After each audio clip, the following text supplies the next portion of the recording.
অৰুণোদয় ভাল নাপায় তেওঁলোকে লুঙি আৰু ধুতিক ভাল পায় আপোনালোকে মোক কওকচোন লুঙি ধুতি ভাল না অৰুণোদয় ভাল ডাঙৰ কৰি কংগ্ৰেছে শুনিব লাগিব নহয় লুঙি ধুতি ভাল নে অৰুণোদয় ভাল বঢ়িয়া দেশত যদি 3 কোটি মহিলা লাখপতি বাইদেউ বনাব পাৰে আমি অসমত অন্তত 30 লাখ মহিলা আমি লাখপতি বনাবৰ বাবে চেষ্টা কৰিব পাৰো নে নোৱাৰো আমি দেখিছিলো বহুতো মহিলাই নিজে কষ্ট কৰি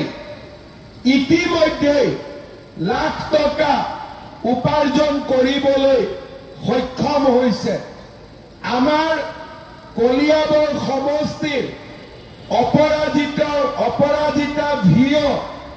আৰু অগ্নিগড় CLFৰ মিলিজুলি আত্মসহায়ক গোটৰ সদস্য আজি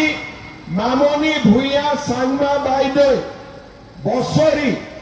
5 লাখ টকাৰ ব্যৱসায় কৰে গ্ৰুপৰ ৭৫,০০০ টকাৰ ঋণেৰে আজি চাওমিন ৰোল মমো এই ধৰণে জলপান জাতীয় খাদ্যৰ প্ৰস্তুত কৰি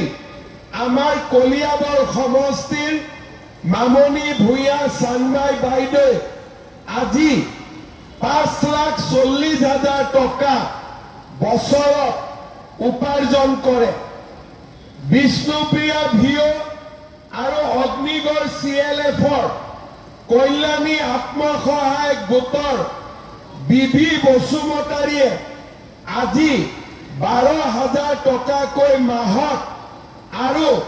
বছৰত 1,44,000 টকা গাহৰি পালনৰ জৰিয়তে উপাৰ্জন কৰিবলৈ সক্ষম হৈছে এনে উদাহৰণ কলিয়াবৰত হয়তো বহুত আছে মই মাত্ৰ দুগৰাকী মহিলাৰ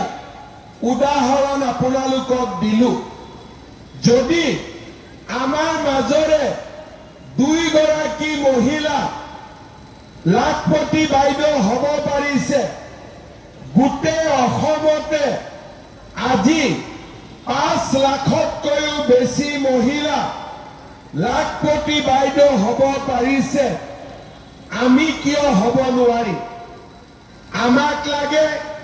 চৰকাৰৰ সমৰ্থন পৰিয়ালটোৰ সমৰ্থন সমাজৰ সমৰ্থন আপোনালোকে জানে এদিন আমাৰ অসমলৈ আহি মহাত্মা গান্ধীয়ে কৈছিলে অসমৰ মহিলাই সপোন কাপোৰত বব জানে আজি আমাৰ মহিলা 25,000 আমি পাম কিন্তু তাত এটা সৰু চৰ্ত আছে চৰ্তটো হ'ল আমাৰ এবছৰ বা 1.5 বছৰ পিছতো আমাৰ ঘৰত যাতে বাচ্চা 3টাতকৈ বেছি নহয় বুজি পালেনে আৰু আমাৰ ট্ৰাইবেল মানুহ হলে 4টালৈকে কোনো কথা নাই এতিয়া কিছুমানে 7টা জন্ম কৰিলে